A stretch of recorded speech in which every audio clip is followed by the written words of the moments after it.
ကနေပြီးတော့အချိန်ပြင်းပြင်းနဲ့မောင်းလာတဲ့အချိန်မှာဆိုင်ကယ်ကိုဝင်ပြီးတော့တိုက်မိသွားတာတဲ့မင်္ဂလာပါဒီနေ့မေလက်ပြောပြမယ့်တဲ့ကတော့9လပိုင်းတရက်နေ့ကထွက်လာတဲ့တဲ့ဖြစ်သွားတာကကျတော့ထိုင်းနိုင်ငံချင်းမိုင်မြို့မှာဖြစ်သွားတာဒီဗီဒီယိုထဲမှာဆိုရင်တော့ကားလမ်းမပေါ်မှာကားတစ်စီးအချိန်ပြင်းပြင်းနဲ့မောင်းလာတဲ့အချိန်မှာအနောက်ကနေပြီးတော့အဲ့ဒီကားအနောက်ကနေပြီးတော့လိုက်ပြီးတော့မောင်းလာတာကကျတော့ပစ္စည်းပို့တဲ့လိုက်တာပေါ့နော်လိုက်တာကမောင်းလာတယ်အဲ့ဒီအရှိကကားကနေပြီးတော့အဲ့ဒီအရှိမှာမောင်းနေတဲ့ဆိုင်ကယ်ကိုဝင်ပြီးတော့တိုက်သွားတယ်တိုက်မိသွားတဲ့အချိန်မှာသူကဆင်းလာပြီးတော့အဲ့ဒီဆိုင်ကယ်ကိုမကြည့်ဘဲနဲ့ကားကိုဒီတိုင်းပဲမောင်းပြီးတော့ထွက်ပြေးသွားတာပေါ့နော်ထွက်ပြေးသွားတဲ့အချိန်မှာအဲ့ဒီကားအနောက်ကလိုက်လာတဲ့လိုက်တာကတွေ့တော့အဲ့ဒီကားအနောက်ကိုသူကချက်ချင်းလိုက်သွားတယ်လိုက်သွားပြီးတော့အဲ့ဒီကားကဆိုလို့ရှိရင်ကားလမ်းမကနေပြီးတော့သူကရွာထဲကိုဝင်သွားတာပေါ့နော်ရွာထဲကိုမောင်းပြေးသွားတဲ့အချိန်မှာလိုက်တာကလည်းလိုက်သွားတယ်အဲ့ဒီလိုက်သွားပြီးတော့အဲ့ဒီကားသမားကိုရက်ခိုင်းတဲ့အချိ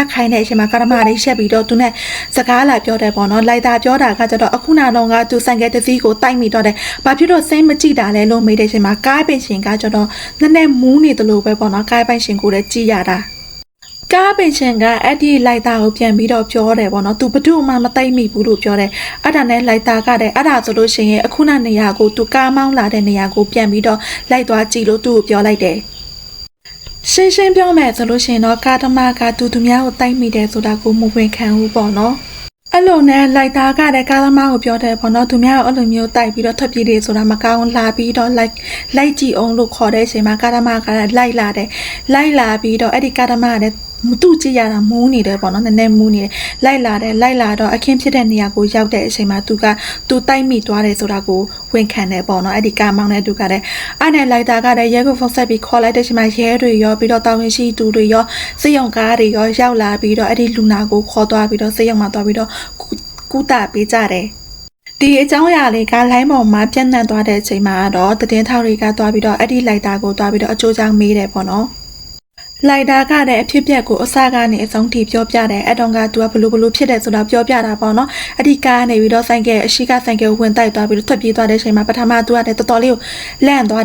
ပြီးတော့အဲ့ဒီဆိုင်ကယ်ကိုသွားပြီးတော့ကြည့်သေးတယ်ပေါ့နော်အဲ့ဒီတန်ရာရသွားတဲ့သူကိုသွားပြီးတော့ကြည့်ပြီးတော့အဲ့ဒီကားသမားကိုလိုက်သွားတာ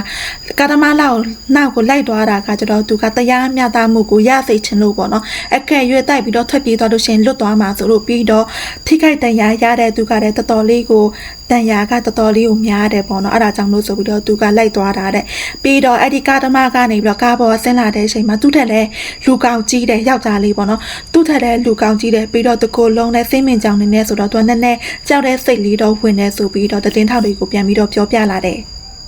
တိုက်ခံရပြီးတော့ထိခိုက်ဒဏ်ရာရသွားတဲ့သူကတော့စိတ်ရောက်မှာပဲရှိသေးတယ်ပေါ့နော်ဘယ်လိုပဲဖြစ်ဖြစ်ဒီကိစ္စကတော့အဲ့ဒီကားသမားကဘယ်လိုဖြေရှင်းမလဲဆိုတာကိုတော့စောင့်ကြည့်ရအောင်ပါပေါ့နော်သတင်းကတော့ဒီလောက်ပါပဲရှင်ဒီသတင်းနဲ့ပတ်သက်ပြီးတော့နောက်ထပ်သတင်းအသစ်လေးတွေထပ်ပြီးတော့ထွက်လာလို့ရှင်နဲ့ထပ်ပြီးတော့လာပြောပြမယ်နော်အဆုံးထိနားထောင်ပြီးလို့ကျေးဇူးပါရှင်